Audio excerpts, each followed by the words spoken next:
Chers frères et sœurs, bonjour. Ce matin encore, c'est une joie et vraiment un grand sujet de reconnaissance de pouvoir ouvrir la parole de Dieu, d'avoir la possibilité de la lire. Et certains d'entre vous peut-être se préparent à aller au travail, d'autres à s'occuper du foyer avec les enfants, les devoirs à faire, le repas, la maison à s'occuper. Mais voilà, je trouve que c'est précieux de pouvoir prendre ce temps seul à seul avec le Seigneur. Et je prie même qu'avant de se nourrir de ces vitamines qu'on a la joie de partager ensemble, chacun puisse se nourrir individuellement de la voix du Seigneur. Dans ces temps de solitude, seul à seul avec lui, à l'écoute de sa voix. Et alors que moi en ce moment je suis dans mon plan de lecture sur le livre des Actes, le passage que je lisais ce matin et qui m'a interpellé se trouve en Actes au chapitre 9. Et c'est ce récit de la conversion de Saul de Tarse qui deviendra l'apôtre Paul. Et sur ce chemin de Damas, cette rencontre décisive qui va avoir un impact colossal dans la vie de Paul, avec ce avant-après rencontre avec Jésus-Christ, m'a encore une fois interpellé ce matin, puisqu'alors que, en effet, il va voir cette rencontre, cette vision du Christ qui va lui dire Saul, Saul, pourquoi me persécutes-tu? Il va devenir aveugle. Et le Seigneur va parler en parallèle à un de ses disciples, Ananias, et va l'envoyer justement vers Paul.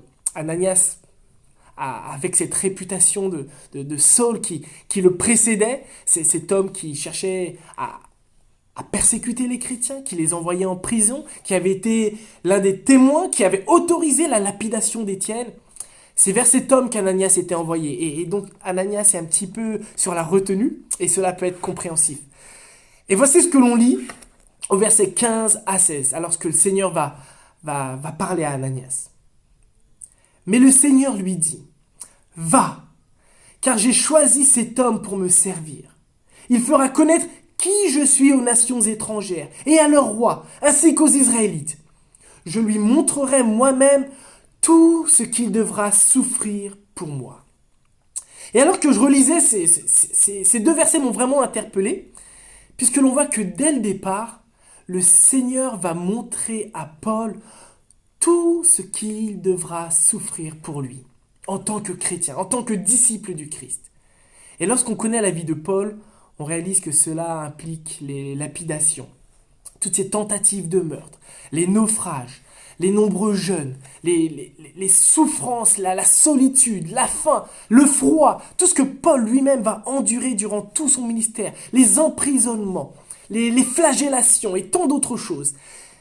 Et je me dis que si on voyait dès le départ cette vision pour nos propres vies, lorsque le Seigneur nous appelle, si nous avions cette vision que nous aurons à souffrir de telle manière pour lui, est-ce que nous continuerions? Est-ce que nous prendrions cet appel au sérieux? Ou est-ce qu'au final on dirait waouh, non, ça coûte trop, j'abandonne? Et cela me rappelle combien de fois il m'est arrivé de présenter l'évangile à des amis ou à des personnes en, en enlevant cette grande partie de souffrance en tant que chrétien. Et là, je parle bien des souffrances liées à notre foi. Je ne suis pas en train de parler des souffrances qui sont le lot commun des hommes et qui sont l'une des conséquences de la chute. La maladie, et on voit en ce moment toutes ces épidémies, le coronavirus, touchent les chrétiens et les non-chrétiens, touchent tout le monde. Et on veut continuer de prier pour ces situations. Mais je ne suis pas en train de parler de ça. Je ne suis pas en train de parler du chômage, des difficultés financières que chaque personne, chaque être humain peut avoir.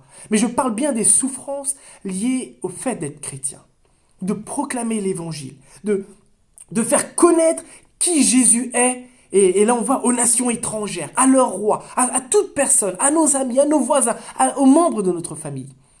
Puisqu'en effet, proclamer l'évangile ne va pas toujours recevoir l'approbation autour de nous. Auprès de nos amis, les gens ne vont pas toujours bien le recevoir. Et cela va peut-être provoquer des rejets, du mépris, des moqueries, des insultes. Et je crois que c'est une vérité qu'il ne nous faut pas oublier, mes amis. Suivre le Seigneur Jésus, c'est être sur ce chemin difficile et étroit. Mais c'est en même temps l'unique chemin qui mène vers la vie éternelle. C'est l'unique chemin vers cette gloire de Jésus dans laquelle nous nous trouverons pour l'éternité. Et je voulais vraiment nous rappeler cette réalité, que être chrétien, ce n'est pas quelque chose qui va toujours nous coûter l'approbation des autres, bien au contraire. Mais c'est le plus beau chemin. C'est le chemin, c'est de porter sa croix jour après jour, avec la force que le Seigneur nous donne, avec le soutien, avec la puissance du Saint-Esprit. Car si on devait vivre ce chemin seul, bien sûr qu'on abandonnerait, bien sûr qu'on ne pourrait pas le faire par nous-mêmes. Mais nous voulons être ces serviteurs qui empruntons le chemin du Maître. Nous voulons être ces serviteurs qui tendons à la ressemblance du Christ. Et je prie que cette réalité des souffrances liées à notre foi, loin de nous décourager, nous puissions le voir aussi comme un sujet de reconnaissance. Et on voit les apôtres qui, quelques chapitres plus tôt, vont bénir le Seigneur d'avoir été jugés dignes de souffrir pour le Christ. Et je prie que, face aux souffrances liées à notre foi, nous puissions le voir comme un privilège de souffrir, d'être digne d'être appelé enfant de Dieu et de marcher dans le chemin que Jésus lui-même a pris. Ce chemin d'obéissance que Manu nous rappelait hier, ce chemin où il s'est rabaissé lui-même et que nous puissions le vivre avec humilité, avec persévérance, avec foi et avec confiance. Oui, que nous puissions vivre notre vie chrétienne pleinement, dont les souffrances sont une part intégrante. Que le Seigneur nous aide à vivre ces réalités et qu'il nous fortifie aussi dans ces temps que l'on passe avec lui jour après jour. Soyez bénis les amis.